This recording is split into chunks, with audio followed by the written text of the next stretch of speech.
You are all on the Big Joel community call. And just a little bit of housekeeping. If you haven't been on this call before, we do use the chat. I typically will not answer it while I'm talking, but Josh Brown is seeing it. So if you are on the Zoom, you can feel free to use the chat. This is also being live streamed on LinkedIn, Facebook, YouTube, I don't know where else, other places. And again, thank you to Kevin Lechko, who gave us the suggestion to turn all of these actually into audio podcasts, because he said he'd like to listen while he's working out instead of only being able to watch the Zoom. So these are all automatically converted into podcasts as well. And you can get those podcasts wherever you get your podcasts. Just look for the Big Joel Show and it will come up. I think there's a couple other Big Joels, but if you put the Big Joel Show, it should come up if you want to listen to this episode again. The crush group that's starting on the 9th is completely full at this point. If you are still interested in a crush group, please let us know. We do have other groups starting afterwards, but September 9th, that group is completely filled up and sold out. Okay, so interesting. We're in August. I can't believe it's August already. Things are moving fast. It's I'm very blessed. I work with some of the best loan officers and some of the best real estate agents in the country, and I'm hearing for the most part that the inventory is there. There may be some baby stall outs due to kids going back to school or people finishing what I would call their COVID vacations, which means these are vacations they were going to take in the summer of 2020, and they're all taking them this year. As someone that travels every single week, I can tell you the airport is definitely filled with people going all over the place. Lots of kids. That's dying down now as the kids go back to school. But people did a lot of traveling this summer. And if you're talking to your agent partners, if they weren't traveling themselves, they will tell you that a lot of their clients have been traveling. So I'm excited for my guest today. He's been on before, Kevin O'Loughlin. Coming in hot out of Pittsburgh, PA. He's got a really cool story. I think a lot of you all have heard it before. He works for Movement Mortgage. He has the dubious honor of being the #1 purchase money originator in Pittsburgh Metro. And little birdies are telling me he's on his way to maybe being #1 in the state of Pennsylvania, which is kind of cool because if you hear his whole story, this guy has not been originating loans for 20 years. So he ramped up very fast. He does the work. He does not cut corners. I'd love for you all to hear from him today. Even from just a pure motivation standpoint, he's a motivated guy and always wants to win. We are in a market right now where, this is a take market share market. You should be so aggressive right now with trying to put your competition out of business. You should be driving these people to, CarMax to sign up to sell cars. They should be tapping and getting out of your way, and you should be literally taking their business right now. So if you've invested the time to be on this call today, you're probably one of those people that's taking, not giving. And the reality of it is there's no better market right now to take. Now, there's a couple of things going on, and Kevin, I want to get your sort of your twist on this. One of the things I'm seeing across the market, which is very interesting, and I know we have agents on here today too, is we have a whole generation of loan officers and real estate agents that came into the business on what I call a slide. Man, it's been pretty easy. I mean, there's been 1 year that was a little choppy, but it hasn't been hard. I mean, so easy to the point where if you didn't lock a loan one day, you just locked it the next day, meaning you didn't worry about it. The rates were so low. If you're an agent, you put the house on the market, the house is sold. Granted, you have a buyer, you had to work very hard to find certain houses, but it's been pretty easy. Now we're in a market that's real. Okay, if you've been around for a while, like I'll call out Mike Dunsky, he's an old man like me. If you've been around for a long time, you recognize this market. This is how it was when we started. This is a real market.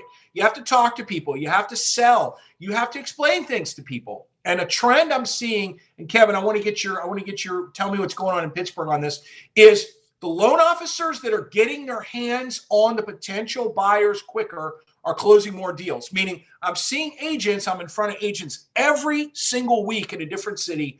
I am seeing if they take more than 2 minutes to get that buyer to their lender partner, a lot of times deals are going by the wayside that we didn't even know about. You all literally didn't even know about because they cannot overcome objections regarding value or interest rates. The bottom line is it's about payment. One of the cool things about this market is rents are skyrocketing. They're so high that if you know how to pencil sell, you can show someone, it doesn't matter what they pay for the house. It doesn't matter even how much down payment they put down. It really doesn't even matter what their rate is. Their payment's probably still going to be less than the rent they'd be paying on the same thing, and they're living in an appreciating asset. They're not paying a landlord rent. And what I'm finding is a lot of agents are not good at that. And if they're not great at getting their people over to their partners quickly, they're losing deals that we don't even know about. So Kevin O'Loughlin, welcome to the Big Joel Call. Thank you so much for your time. I know you're slammed. Trying to get a hold of Kevin's like trying to get the Queen of England and stuff. You got to know Andrew Harkins to get through to him. I mean, it's brutal. but he's coming in hot from. Are you in your closet right now? Are you still in the closet office? Where are you right now? Nah, we're at home, man, in the office today. So. All right, nice.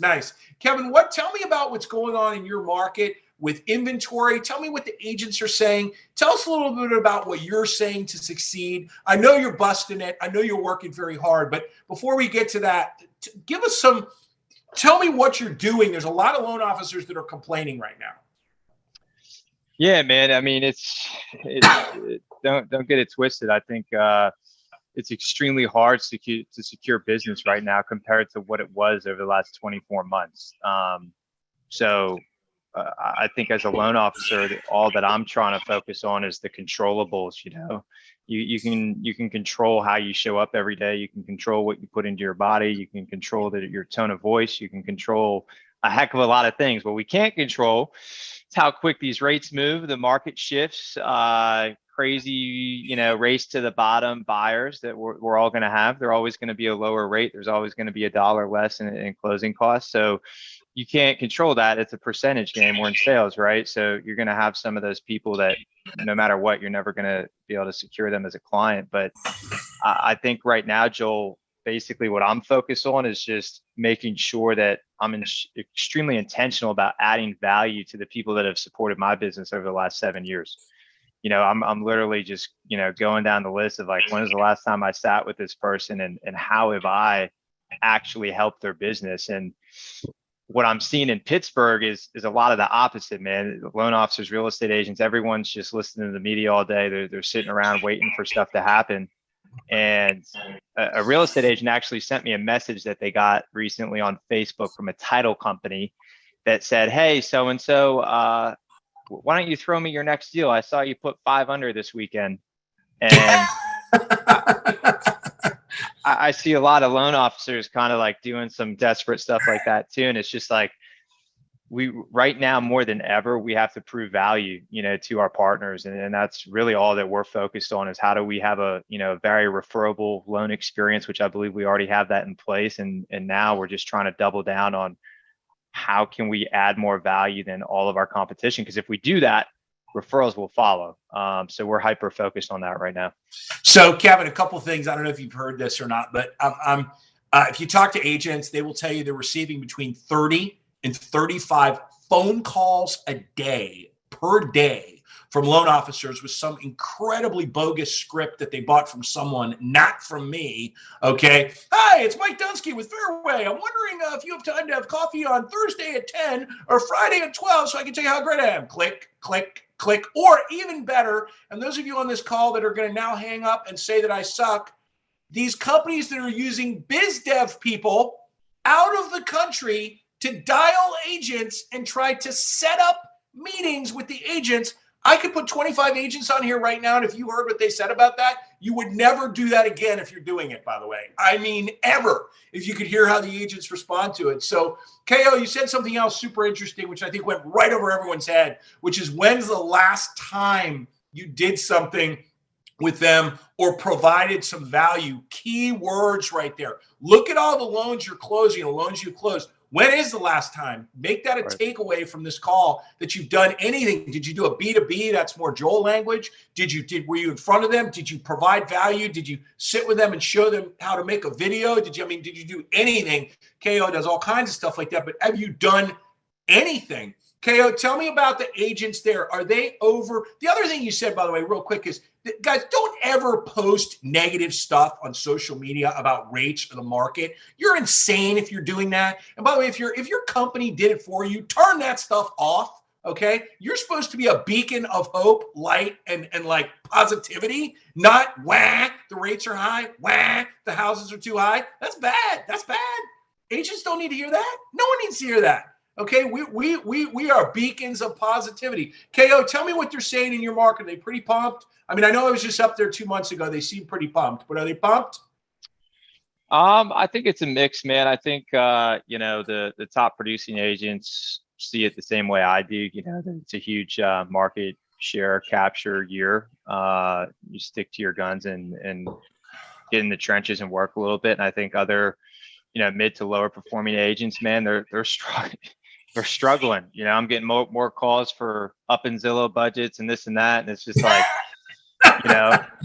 they want the easy way out, and the easy way out is to go pay a lead provider more money, and they look to us, to help with some of that. And the hard thing, the hard thing to do is to pick up the phone and call 5 people a day that you've worked with in the past and generate meaningful conversations and relationships, right? So I think, in some of the B2Bs that I've done this month, I'm just sitting down with these people and saying, I built my business on adding value, and I got to let you know, like, I feel like I haven't done that over the last 2 years. Last 2 years has just been a, survival mode, just trying to get by every day and make sure loans close on time. And now we have a little bit more time. Like, tell me about your business. Tell me what, you're struggling with, and really ask those questions to find out, how you can be a value add player and partner in their business. I think that's huge. And I think what a lot of LOs are missing, Joel, is if I see one more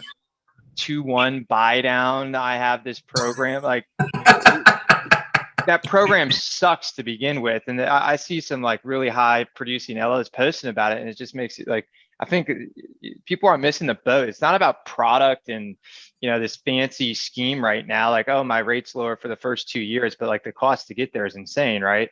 I think it's more so about like, you need to go out of your way to add value right now. And that's time consuming and it's difficult and nobody wants to do it. But the ones that do that right now, 6 to 12 months from now, they're going to completely dominate. And remember, it's not that much value. There's a whole, Kevin, I'm trying to remember when I was in your room and I was going around saying how long people been in the business, and the hands were going up and like how many people were less than 10 years. It was probably 80% of your room, right? Easily, right? So think about that. If 80% of the agents out there have been operating as a real estate agent maybe since 2012, 2013, 2014, they've never been in a real tough market where you have to talk to people and you have to sell and you have to provide value and you have to pencil sell. So as a loan officer, you know what you're doing. You should be cleaning up right now. You should be having real estate agents calling you left and right, because I can tell you, these loan officers dropping the ball all over the country. They have no idea what they're doing. And there's no one helping them. Oh, and they probably work for a company where they laid off half of the support staff. So what they didn't know before, now they really don't know, and they got no one to help them. I mean, I'm hearing KO. I was on a call this morning with someone we both know. I don't know if she's on here right now, but she said she got like three fixes, 3 pickups, and they were all totally doable. And the loan officer just had no idea how to structure it. It wasn't like it was dirty credit. It just wasn't structured correctly. And because the LO literally don't know what they're doing. No one taught them. And their support staff that did all their work for them, they're gone. I mean, that's the kind of market we're in. How are they reacting? Are they reacting well? Are they, when you're doing those B2Bs? By the way, guys, a B2B is a belly to belly. It is not coffee. Anyone that works with me knows coffee is illegal. We don't go to coffee. Coffee is not for closers. Okay, so what he's referring to is breakfast, lunch, or dinner, or drinks with one person alone. Not these crazy happy hours you all pay for where you pay $2,000. There's 20 people there. Everyone gets drunk and you get 0 out of it. He's talking about being alone with someone, able to go deep. How are they reacting, Kevin, when you say that to them? When you say, hey, man, I think I haven't done a great job. What can I do? Tell everyone how they're reacting. Well, I mean, it's the God's honest truth, and I feel like they can sense that. And it's not that, we're doing anything wrong. A lot of these agents purely are just looking for a reliable experience, which we provide, but you have a little bit of a relationship tied in there too. That's not bullshit. Like they sense that, and that they'll open up to you. So they're really opening up, and they're telling me, the most recent one I did with two agents that work in the same office, they're close with one another, and the one is like, Kev, I do nothing for my post closing right now with my past clients. Another one's like, I got XYZ in place. So we're kind of strategizing on how to increase her visibility to, her clients post close and put some easy things in place for her to help her achieve that. Like that's value added, right? That's not up in a Zillow budget, because if you're just a Zillow guy, well, your relationship's based on a dollar bill, and as soon as the next highest bidder comes in town, you're out, right? So it's a true value add, and then you catch up on life with them. I got a wedding and stuff coming up, so there's stuff to talk about, but I think they really open up when they sense that you're just being blatantly honest with them. Yeah, and it's hard, Kevin. One of the hardest things for me when I get people in crush groups, or when they get to one-on-one, they've been through a crush group, but it's breaking that cycle of sell. Who do you know who do you know who do you know who, and literally me breaking through so they understand that these agents are just tuning out on that. Like they don't want to hear that. They already know you do loans. They don't need to hear that. But it's a lot of bad training in the market. And I'll tell you, if you're on this call, you're probably getting some good information, or you've already gotten good information through a crush group or whatever. And you just have to put your head down and literally do the work, because you will mow everyone down. But understand it's a marathon, not a sprint. So if you're getting desperate right now and you're starting desperate measures, it's very easy to see through that. And desperate measures will get you nowhere as a loan officer, and it'll get you zerowhere as a real estate agent as well. You literally have to ground and pound and grind it out. Kevin, tell me, how do you feel about the market? I personally am bullish on the fall and very bullish on 2023. I think that we're seeing stuff like this. I'll use Pittsburgh as Pittsburgh's better. I'll use meaning your price points, where you got a $300,000 house goes on, and it may sit for a minute, and then it might go for 290 with 10 grand concession maybe. Okay. But then it's going to appraise for 320 because the comps are still there. Right. And this is one of the big problems, because the agents are having a hard time managing their sellers and their buyers through this, because they're saying the wrong thing. A lot of times they're taking a listing, and a lot of times they're not counseling or coaching their borrowers correctly. Do you see, I really think I'm bullish. I think there's still 5 million people that want to buy houses, and I think the inventory is coming on. And I think that the faster we can explain to people that it's all about payment, it's not about your interest rate, and it's not even necessarily about what you pay for the house. It's about payment versus renting something. As long as you're not a house flipper, it's just going to turn on a dime. What are your thoughts on that? What are the agents thinking? You could be specific to your market as well. I tend to agree with that, Joel. I think the hard sales right now are the people that don't have to move, but they kind of want to move because they want that extra bedroom. They want a little bit of a bigger yard, and they have a 2% rate on their mortgage, and they're looking at a 6% rate. Like, maybe I can, agree with them on why now is not a good time. But at the end of the day, for renters in the marketplace right now, forget about it. Especially in Pittsburgh, it's such a safe market. We're not like the West Coast, where there can be some big pockets and bubbles, or some of these super hot markets. Like, Pittsburgh's a 5 to 10% appreciation year over year market, and it has been for the last 20, 30 years. As long as you have the money to get in the game, the sooner you do, the better. Just because the cost of everything is going to keep rising. We're seeing prices, and the market is softening. But labor, it's so hard to get labor around here. The cost of materials is, still going to rise. The supply chain's still messed up. Like, the renting over buying, it's a no brainer, man, to get in the game as soon as possible. Yeah. I was on the phone with someone today, I forget whether it was Sean or maybe it was right before Sean. Then they said, "Oh, agent put a house on the market." Sean, just nod if it was you, and got 0 people. It was you, right? And got 0 people to look. Like nobody came and looked at it. And I said, "Well, Sean, there's 2 reasons a house doesn't sell. It's overpriced or it's a dog. I mean, literally, there's no other reasons. There's not even reason 2.5 or reason 3. It's either overpriced or it's a dog. Like it needs a ton of work. If not, houses move. There's people want to buy them." And it's funny, Sean, if that was you, I think it was you. We were talking about it. Sean texted the agent while we were talking, and she says, "Yeah, my CMA was like, I'm going to say 250 was 650, but I figured everything's going higher, so I put 675." I'm like, "Yeah, she's going to drop it to 649, and it's going to be gone. It's going to go. It might go 20 low, it might go with 20 grand concession, but it's going to go." So the answer was it was overpriced. Because really, if it's priced right, it's going. Now, the funky thing is the appraisals are coming in higher, and it's really mentally messing with the sellers. The buyers don't care, but the sellers is messing with them because they're like, "Oh, wait, we could have sold this for more," and really being able to explain to them how the market works. And so, again, Kevin, it goes back to what I said at the beginning. And I'm sure you are understating how good you are with these agents. But if you're not a master of your craft right now, someone like Kevin is going to take your business because you need to be able to teach your partners, even providing value. He was talking about a post-closing thing for people that bought houses.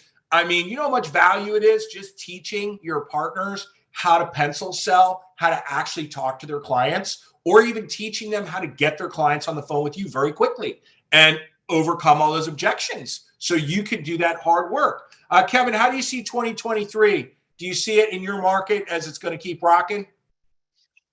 That's what it seems like, Joel. I'm just hoping, all these clients are ultra sensitive, obviously, right now when it comes to rate, so whether the rate's 10%, whether it's 4%, I just hope it normalizes a little bit because it seems like based on all the data that I've looked at and stuff, like obviously we're coming off this super crazy year post-COVID, and it seems like based on what the MBA is projecting, like it's still going to be a banner year based on projected origination. So I think it is such an awesome opportunity for the originators that do business the right way to just eat up right now and really, really like take market share over the next 12 to 24 months because it's hard right now.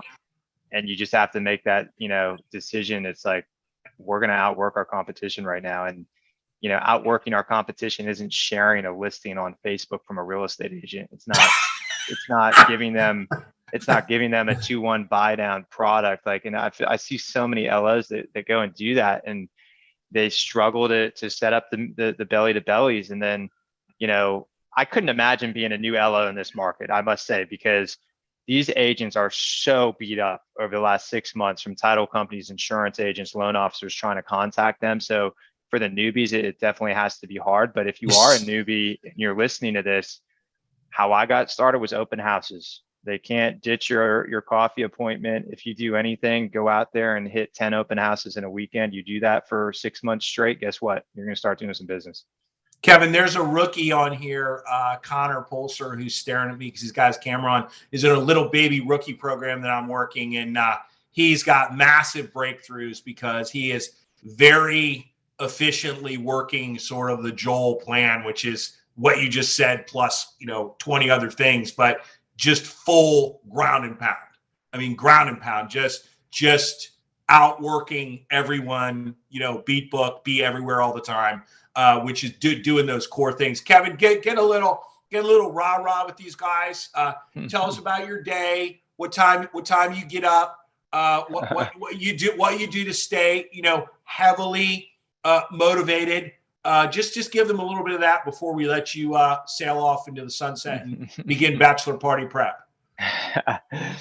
Man, I used to work harder, man. I've been slacking a little bit lately, but I mean, I normally wake up about 5 every morning, get the day started, clear out emails, get a workout in before, emails and calls start flying to get your head straight. And I think, Joel, one thing that I hear a lot about is, people look at my numbers or other producers' numbers and like, how do I get there? And the person that you were at 20 million a year or 50 million a year, and you're trying to double or increase by 25%, you literally have to become a different human being. And that starts in what's going into your head and what your mental strength is. So, I watch a lot of stuff. I read a lot of books on how to, become stronger in your own mind. Because once you can win those battles in your mind, you really can conquer anything. The limits are self-imposed. So, whatever you're looking to do, it really starts in your own head. And this mortgage stuff, this is a puzzle. It's a widget, right, that we sell.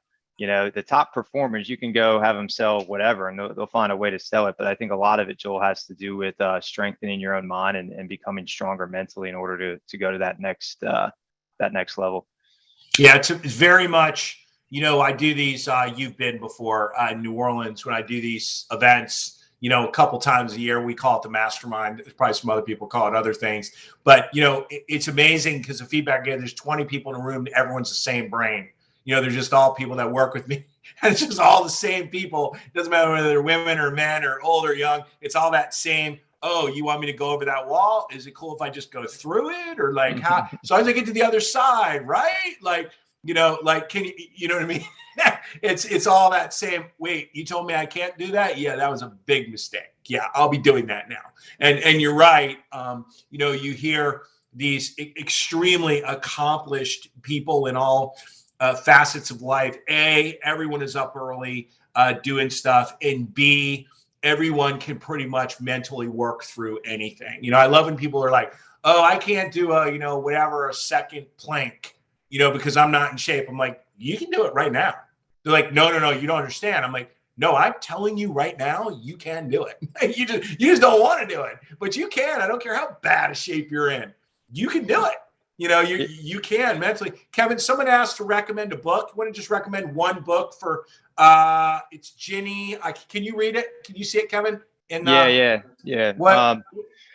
I don't have a specific book that comes to mind. There's so many, but I mean, honestly, anything, Jocko, I really love Jocko and his mentality on everything. And I mean, there's a 1001 books on gratitude. I think it's a combination of gratitude and building, mental strength. Cause it's like, we want to complain about loans blowing up because we get all the pressure on our shoulders from the realtors and the home buyers and whatnot. But if you can find a place of gratitude and realize like somebody would kill for what you would call a bad day, yeah, go do a mission trip and tell me if you had a bad day. You know what I mean? So I think it starts with grounding yourself in the morning through gratitude and then just being ready for the fight. Because a lot of LOs go into every morning thinking like, I'm going to deliver good news all day and I get paid all this money to just like deliver good news. Like, wake up, you know what I mean? Like it's going to be a battle. It's a battle right now and you got to be ready to fight, man. So that is great mentality. And yeah, one of my favorite Jockoisms is it's either 2 minutes or 5 minutes. I forget what he says. He's like, bro, I mean, really? You can do anything for 5 minutes. I mean, really? I mean, what do you mean you can't do something for 5 minutes? I mean, I don't understand. I mean, it's a nonchalant statement, but it's right on. So big takeaways from KO today. Kevin O'Loughlin, I don't know what he's calling himself these days. I'll just call him a loan officer. It's fine. In Pittsburgh, PA. And, I didn't even tell the whole story. We can all look everybody up right now, but this guy went from, 6 loans a month to a lot of loans a month in a short period of time. And by the way, those of you that know me well know that my grading for 2022 versus 2021 is if you do the same amount of purchase units in 2022 as you did in 2021, that's a grand slam. That is a win. If you're 10% below, it's a win. If you're above, it's, a win at the Olympics. Okay. So we all know what this year is. And the only thing you should be looking at is your purchase units. Everybody go look last year from January through the end of August, count them up and see where you're at. If you're on pace, you're killing it. If you're way low, you got a big problem. You need to take a hard look at why you're way low. And I can tell you why you are is because you took your eye off the ball. You don't have the right relationships. And someone like Kevin is busy taking your business from you right now. So Kevin is all over social media, by the way. If you want to find him, he's got a good Instagram to follow. I think it's _Kevin O _, right? Yep. _Kevin O _. He's on Facebook, but he's mainly a prolific Instagram guy. So if you want to follow him there, there's always cool stuff he's putting up. And he knows the sincerest form of flattery is to copy. So he does not have a problem sharing stuff like that. Everybody, thank you so much for tuning in. Again, head down, kick ass. Okay. You've already been to your second home that you bought with your refi money. You don't need to go again. Do loans right now. Let's go. Thank you, KO. See you later, buddy. See you guys.